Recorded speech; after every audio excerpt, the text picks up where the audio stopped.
people say, hey, what's going on here? These aren't cowards, these aren't traitors. Most of them are officers, by the way. So if these guys are refusing, there must be something wrong here.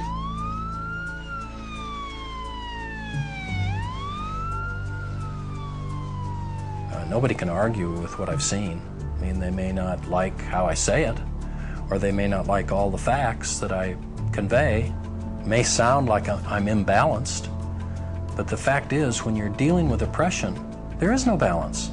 Even someone with a 20% open mind would reach the same conclusions that our commission reached. You could be pro-Israeli, and still, if you saw these realities, you'd have to have a completely closed mind not to come to the same conclusions that we reached. So the violence begins with the occupation. The opposition is resistance to the occupation. Resistance to violence is legitimate in any country in the world. I may disagree with some of the acts of resistance. I think some of the tactics are stupid.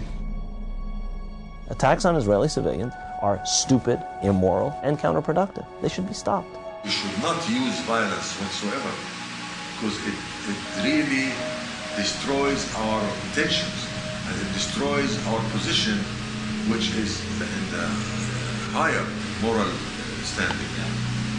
We are the victims, and the world should not understand that we are the victims. Criticizing the Israeli government policy for assassinating people or for shooting children and maiming them, for thousands of children, that's not anti-Semitic, that's humane. We have to tell the truth about what's going on and say as clearly as we can, if you keep going down this path, you're going to destroy yourselves. No enemy will have to destroy you. You're rotting from within because of the methods you're using against innocent people. I don't think even with the best video that you can make, Americans will really understand what it is like to be a Palestinian under occupation. I guarantee you, if you spend 1 week in Gaza or in the West Bank, you will understand it in a very profound way.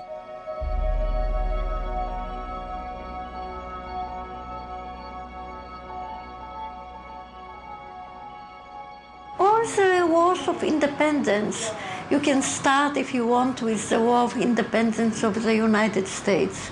They said no taxation without representation.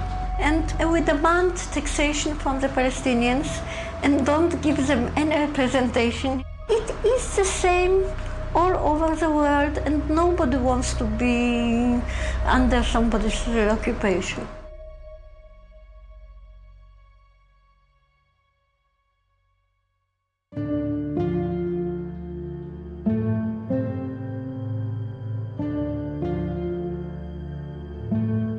As an Israeli, we go to India and to South America to meet the Native American Indians. We're looking for these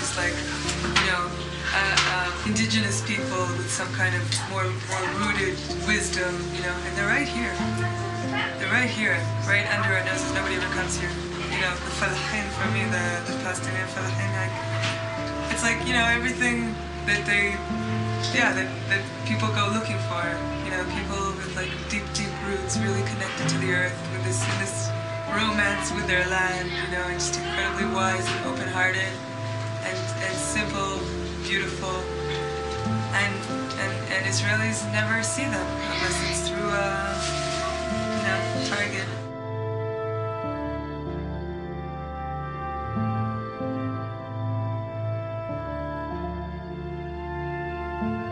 I wish that people knew what was really going on here, and I wish that people could see these people through my eyes.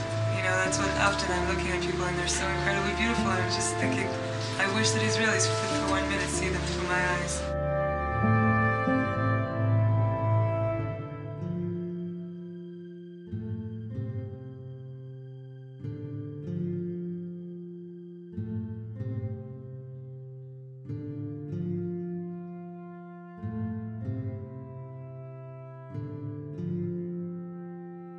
No amount of reading, attendance at conferences, documentary viewing, and word of mouth could have prepared me for the reality of the situation here. You just can't imagine it unless you see it.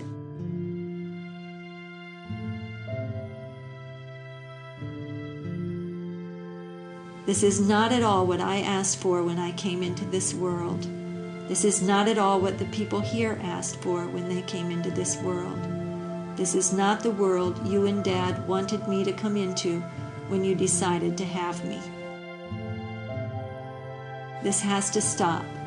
I think it is a good idea for us all to drop everything and devote our lives to making this stop.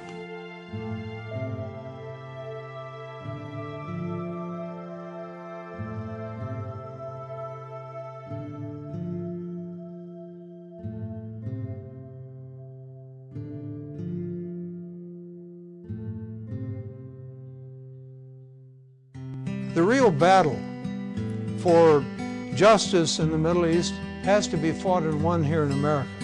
This is an American issue because this is an issue of American foreign policy. The Israelis are talking about this, and I think it's time for Americans to realize they're the only ones not talking about it. And it's actually very dangerous for their own interest and for the interest of Israeli Jews here. I mean, we're not going to be tossed in jail. We're not going to be tortured.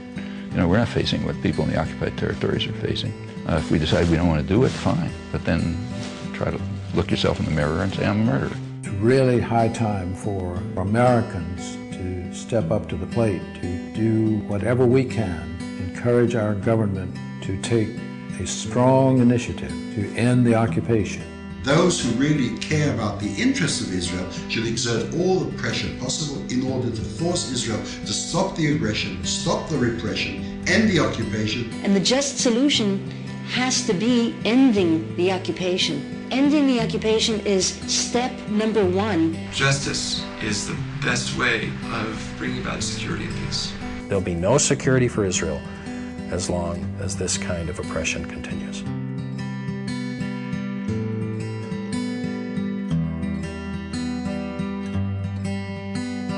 Close my eyes tonight. My conscience by